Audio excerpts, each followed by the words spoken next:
There he goes into that drugstore. He's stepping on the scales. Weight 239 pounds. Fortune, danger. Who is it? The Fat Man.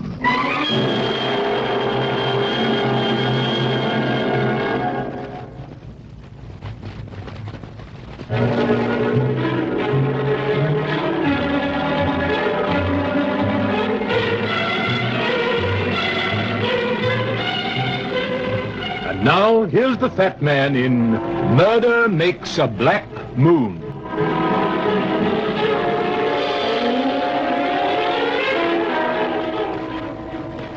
There are a lot of places in the Midwest like Boone City. 20 to 30,000 people, one or two good industries, and a country club set. I don't as a rule take jobs so far away from home, but the letter had been pleading, almost frantic. Please, Mr. Runyon, please come at once. If anyone can help Tommy, it's you. There was a check and a promise of more, and it was signed Lucy Nelson. It took a shoe shine, a haircut, and an across-the-counter lunch to find out that Lucy Nelson lived with an aunt and uncle. The uncle, Frank Livingston, was the local big shot. He came from the oldest and richest family in town, and he owned the eldest and most expensive house. When I got there, a girl opened the door. She wasn't exactly beautiful, not if you go by Hollywood standards, but there wasn't anything wrong with her either. There was something clean and fresh about her. It made me think of burning leaves and football games. Her brown eyes were troubled, and her hands kept folding and unfolding nervously before she spoke. Mr. Runyon? Yes. Oh, I'm so glad you're here. Come in. Uncle Frank and Aunt Muriel are waiting in the living room. I'm Lucy Nelson, Mr. Runyon. I'm engaged to Tommy Barnes, the boy I told you about in the letter. We're going to be married this time next week, and then this terrible thing happened. Lucy, was it Mr. Yes, Aunt Muriel, it's Mr. Runyon. Come in, Runyon. Come in. My aunt and uncle, Mr. Runyon. How do you do? How do you do? It was good of you to come, Mr. Runyon. Poor Lucy, she's been half crazy. I do hope you can do something to help. Sit down, Runyon. Yeah, thanks. It was a long trip for you. I hope it won't be a waste of your time, but as Mrs. Livingston says, if there's any possible chance, we don't want to overlook it. I know Tommy is innocent, Mr. Runyon. He just couldn't murder anybody. That's why I insisted on writing to you. You didn't say much in your letter, Miss Nelson. Tell me about this girl who was murdered. I think you said she was an actress. Not exactly an actress. She was in the chorus, a showgirl. I didn't know her. In fact, I'd never even seen her, and I didn't know she was in Boone City until she was found murdered in a hotel room. When was that? It was just 6 days ago. A maid found her body in room 755 at the Boone house. That's the biggest hotel in town. How was she killed? She was shot. Anybody hear the gun? No. The police say it must have happened late at night. This boy, Tommy Barnes, why was he arrested? That's a terrible part. They didn't actually have any evidence, but, well, you see, Tommy'd known her. Her name was Angela Keene. Was she a native of Boone City? No. Tommy met her in New York and fell in love with her.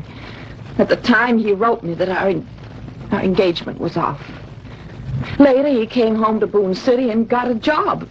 Seemed to have forgotten all about her. I see. Maybe you think I'm crazy, Mr. Runyon, but I loved him. So I took him back, and we decided to get married. And this horrible thing happened. Didn't Tommy have an alibi? No, Mr. Runyon, and to make it worse, the police proved that Angela telephoned Tommy. They also proved that he met her during the afternoon before she was killed. Did he deny meeting the girl? No. He said she called him to say hello and asked him to come down and have a drink for old time's sake.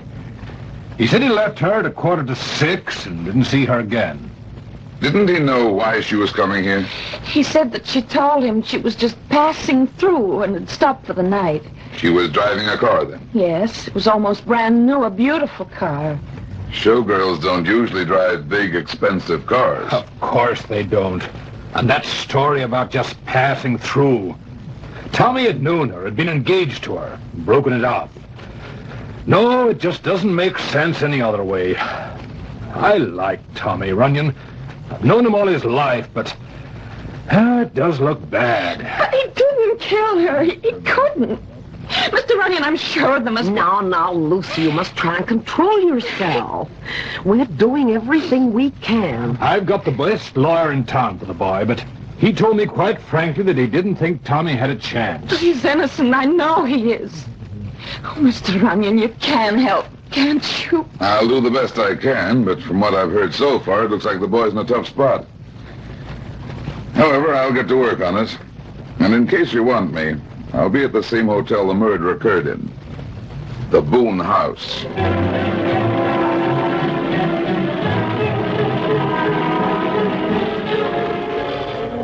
Here, Mr. Room 750. Oh, it's unlocked. Guess the maid's inside. Yeah. Hi, Mom. Hello, Joey. Just put the bag over there. You didn't come home last night, Joey. Where were you? Forget it. My mom's a maid here. She thinks I'm still a kid. He's only 19. Joey, why didn't Don't you... pay no attention to her. Listen, Mom, this man's not interested in your troubles. Oh, I'm sorry. I just wanted... Here you are, son. Thanks. If you need anything, just call for Joey. I'll remember. I'm sorry I spoke like that, mister, but I was worried about him. That's all right. Kids that age are apt to get cocky. He's a good boy, and it's just recently he's been acting this way. I think the money he makes goes to his head. Bellboys don't make much money. No, but he gambles a lot, and he's been awful lucky. I found 3 brand new $100 bills in his shirt pocket the other night. New $100 bills don't usually come from bellboy poker games. Oh, don't worry about him. He looks like a nice kid. I'll have a little talk with him the next time he comes up. Thank you, mister. Understand you had a little excitement here last week. Yes. And about the murder? Yeah. Oh, it was terrible. I found her in a room when I went in to clean. It was that room right across the hall, 755. Funny nobody heard the shots. Well, Joey says there was a drunken party going on in one of the rooms on this floor. They were making an awful lot of noise. Joey was on duty that night. Yes. The police did a lot of questioning, but nobody heard a thing. Anyway, they got the man that did it. She was such a pretty girl, too. So I heard. I'm talking my head off, and I've got work to do. You won't forget to speak to Joey. I won't forget. Thank you, mister.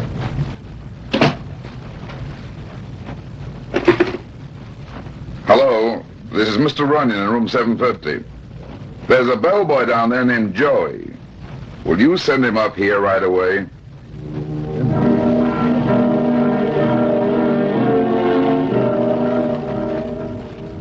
Got the right boy, mister. What can I do for you? Sit down. Sit down. I want to talk to you. What kind of... Oh, I get it. The old lady's been talking to you. Well, listen, she's nuts. She's getting old and screwed. I don't think so. Go on, sit down. Look, I ain't a kid. I work here and I got no time to be sitting around listening to lectures. If you want something, speak up or else I'm leaving. I want something, all right. I want to know where you got the money. What money? The brand new $100 bills. She told you that. Why, that knows That is no way to talk about your mother. Now sit down. Get your hands up. What do you think you're... Now, where did you get the money? That's my business. The FBI might think it's their business. The FBI? What are you talking about? The murder in room 755. Remember it? Sure, I remember it. It was a local job. The FBI don't meddle in local jobs. Oh, you're a sap, Joey. The girl came from New York, didn't she? Yeah, but... New York's not in this state, is it? You mean that makes it federal? What do you think? Look, I'm trying to give you a break. Now, where did you get the money? I won it. Gambling. You didn't win that money gambling. Joey, don't you know that bills are numbered? Listen, you a G-man? I told you I'm trying to give you a break. The FBI doesn't think you killed the girl. Me kill her? Of course I didn't. Well, I caught the guy, Tommy Barnes. The FBI doesn't think he killed her either. They do think somebody was paid off with new bills to keep quiet. Somebody who saw something. Nobody saw nothing. Nobody heard nothing. I think you did, Joey. No, I tell you, I didn't hear nothing. But you saw something. But it wasn't anything. It couldn't have been. Who paid you off, Joey? Look, I don't know where the dough came from. It was in the pocket of my uniform, and there was a note with it. What did the note say? Well, he just said you didn't see anybody the night of October 1st. That was the night the dame was killed. But you did see somebody. Listen, you gotta help me, mister. I mean, if the FBI... Well, it couldn't have nothing to do with the killing because, well, they got the goods on that guy, Tommy Barnes. Look, I think whoever it was just didn't want to get mixed up in it. Let me worry about that. What did you see? Well, it must have been about 2 a.m. There was a party going on in one of the rooms on this floor. I brought out some liquor. Just as I got out of the elevator, I seen somebody running down the hall and through the door to the stairs. Did you recognize who it was? No, I couldn't see nothing but the back. What did he look like? Well, I couldn't tell much. But it wasn't a man. It was a woman.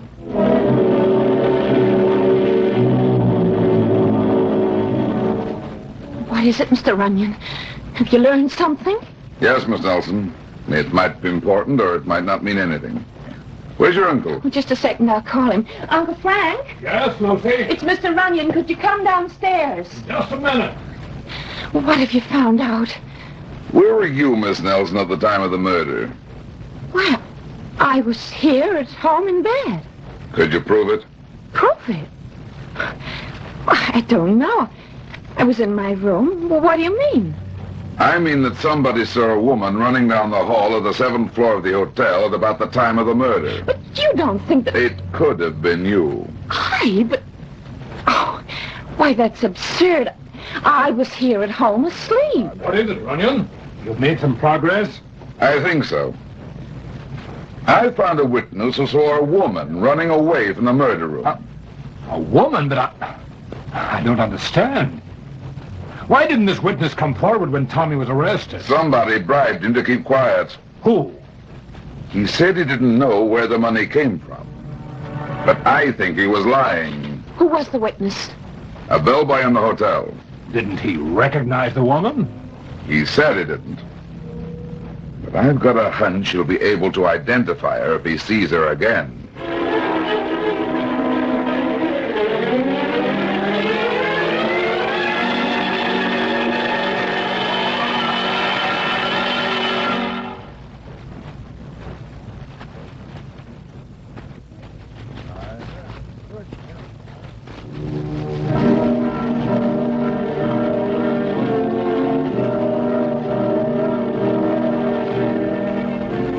It was after midnight when I got back to the hotel. On the way to my room, I stopped in front of 755, the room where Angela Keene had been murdered. I stood there a minute listening. No sound came from inside, so I took out a ring of passkeys, found one that fitted, and went in. It was an ordinary hotel room of the better class type. 2 single beds, a dresser, closet, and modern bathroom. There was nothing to show that a murder had been committed. Unless you wanted to call the brand new carpet significant. I ran my finger along the top of the dresser and came away with a thin layer of dust on it. The room hadn't been cleaned in several days. Probably not since the day after the murder when the new rug had been put in. Something might have been overlooked. I dropped to my knees to look under the dresser. And then I heard the doorknob turning. The light switch was across the room and my gun was in my suitcase in room 750. I got slowly to my feet as the door swung open. A man stood in the doorway. He was medium in height, but slim. His eyes were slits under the low brim of his hat. He closed the door with his feet and came slowly towards me, moving on the balls of his feet like a boxer. In his right hand was an Army .45. Looking for something, fat man? Uh-huh. A murderer. All the murderers in this town are in jail. I don't think so. This isn't a healthy climate for thinking. I'm giving you a break, fat man. Who hired you? A client. Okay, play it wise, Flatfoot. You're fooling with dynamite. Meaning you? If I were you, I wouldn't stay long enough to find out. No kidding. And what if I do? I don't think you will, but just in case. Maybe that'll help you make up your mind. Next time it won't be a fist, it'll be the gun. There's a train leaving for New York at 10 o'clock in the morning. Get on it, fat man, and forget you ever heard of this town.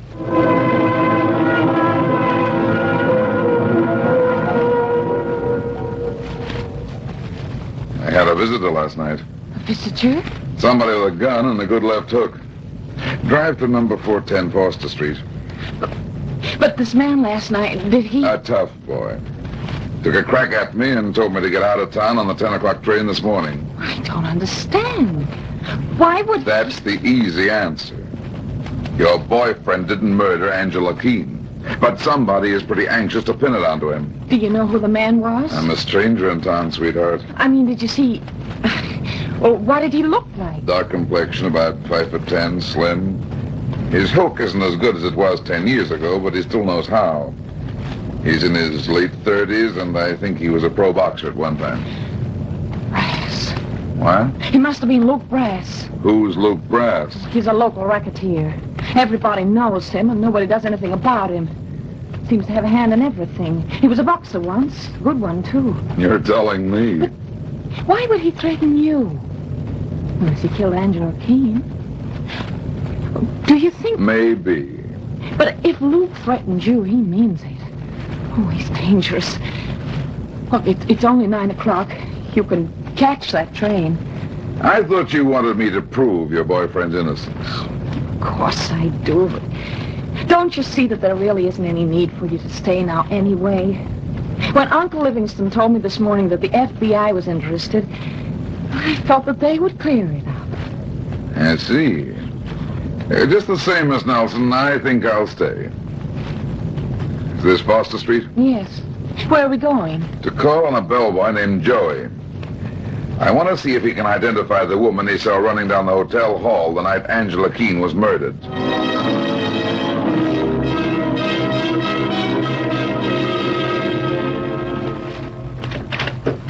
Yes. Why, Mr. Runyon. That's right, and this is Miss Nelson. Oh, how do you do? I didn't mean for you to go to all this trouble to speak to Joey. I thought you'd see him at the hotel. I did see him at the hotel. I want to see him again. Is he here? Why, yes, but he's asleep. I'm afraid I'll have to ask you to wake Joey up. But he gets mad if I disturb him. Then I'll wake him. What's wrong? Joey hasn't done anything, has he? I mean... Ah, don't you worry. Just show me where his room is. It's the last one on the left at the end of the hall. Come on, Miss Nelson. You tell him I warned you he was sleeping. I don't... I'll tell him. Mr. Runyon, I'm frightened. Luke Brass meant what he said about that train. Look, why don't first you... let's talk to Joey. Here's his room. Joey.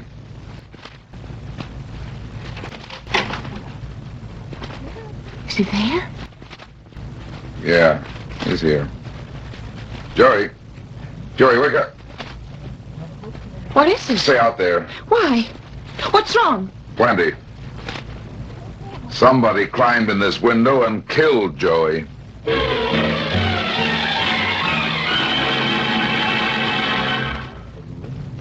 You should have taken that train, Mr. Runyon. It's too late now. But the police, you could have asked them for protection. You could have told them that you were threatened. I know what I'm doing. The police don't think there's any connection between the bellboy's murder and the murdered girl Angela Keene. When the kid's mother gets through babbling about his gambling, the police will be sure he was killed over a bad debt. What are you going to do? I'm going to get out at the next corner and send you home. No, I'm not going to leave you alone. I got you into this, and if you insist on going ahead, I'm staying with you. You're going to do as I tell you. There have been 2 murders already. Whoever's behind this business isn't kidding. I'll be better off without you around, and so will you. Now, pull over and let me out. All right. Well, I hope you know what you're doing. I do. Drive back home and stay there. Oh, and by the way, tell your uncle to stick around, too. I may need all the local influence I can get in a little while.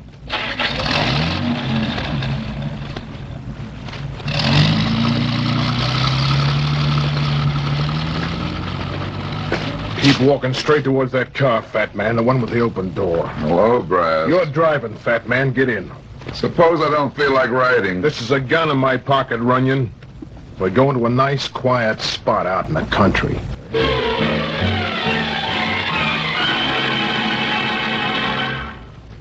Now keep your hands behind your back and walk down towards the creek.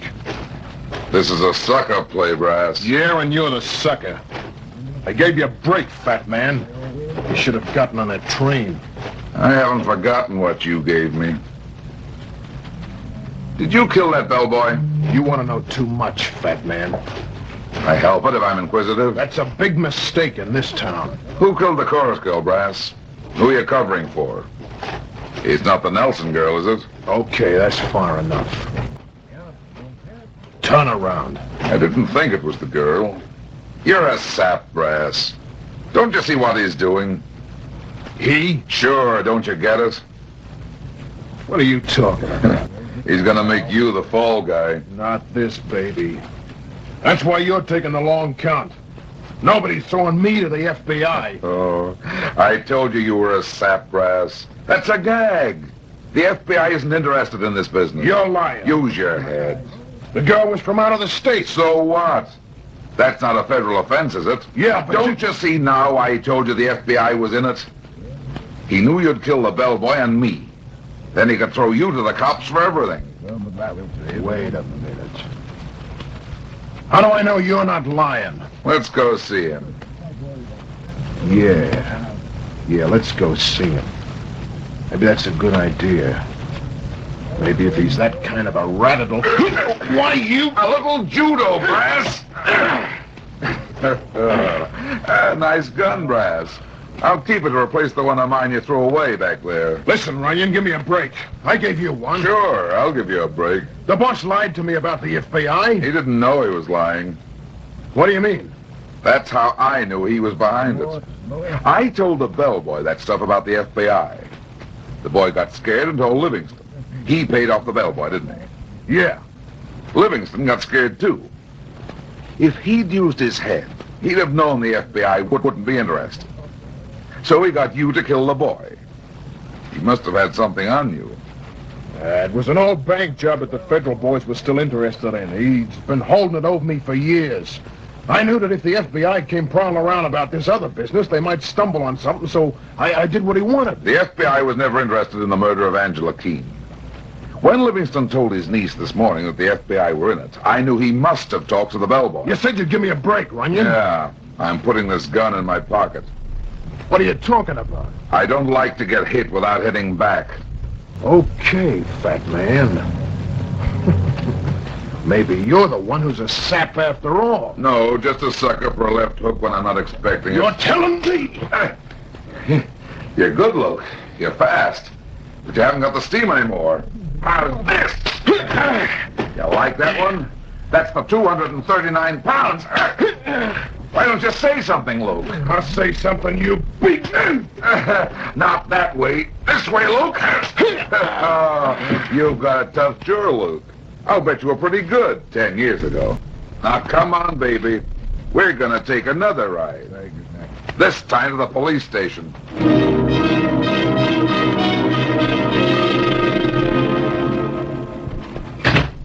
Why, Runyon, what happened? I had a little trouble getting here. Mr. Livingston, it seems some people had other plans for me. I don't understand.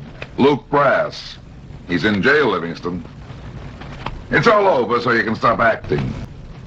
You killed Angela Keene, and I'm taking you in, too. No, Runyon, that's not true. I didn't kill her. Quit kidding. When you thought the FBI was coming, you forced Brass to kill the bellboy. Yes, but there wasn't any FBI. I made that up to make the boy talk. No, Let's go. No, wait, Runyon. I'll tell you the truth. Come in here. Don't try any funny stuff. No. Listen, Runyon. I didn't kill Angela. My wife, Muriel, killed her. Your wife? It's the truth, I swear it. You've got to believe me. It was I who paid off the bellboy, but I didn't kill anyone. Don't you see? The boy saw Muriel, my wife, that night. She was the woman? Yes. You see, I'd known Angela in New York. I never intended it to be serious, but, well, she had other ideas. She held it over my head, and I gave her a lot of money. And then finally, a week ago, she came to town. She called the house and talked to Muriel. I didn't even know she was in town until they found her dead. Muriel had told her she'd meet her and give her money to go away. Instead, Muriel killed her. She told me after they found Angela. She said a bellboy had seen her leaving. I had to protect her.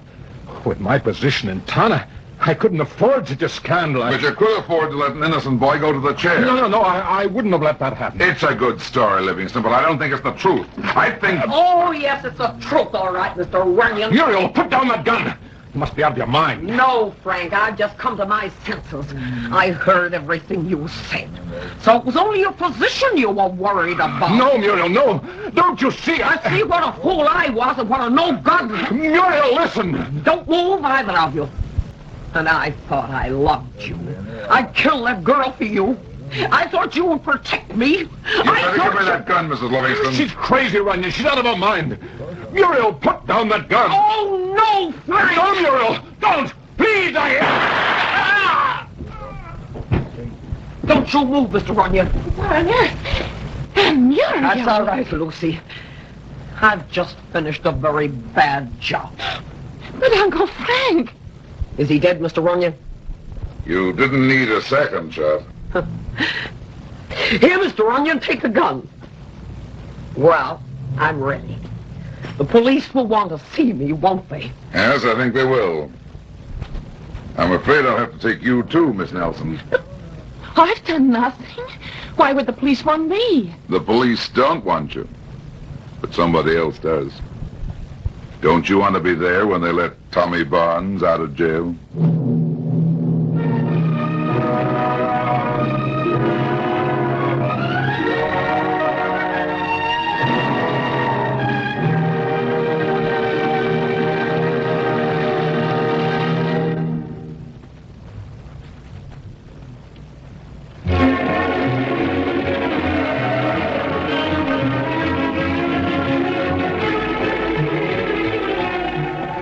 Well, that's that. It seems I spend my life in getting into trouble and getting out of it. But at the same time, I generally manage to get some other people in and out of trouble, too. Be seeing you again. So long.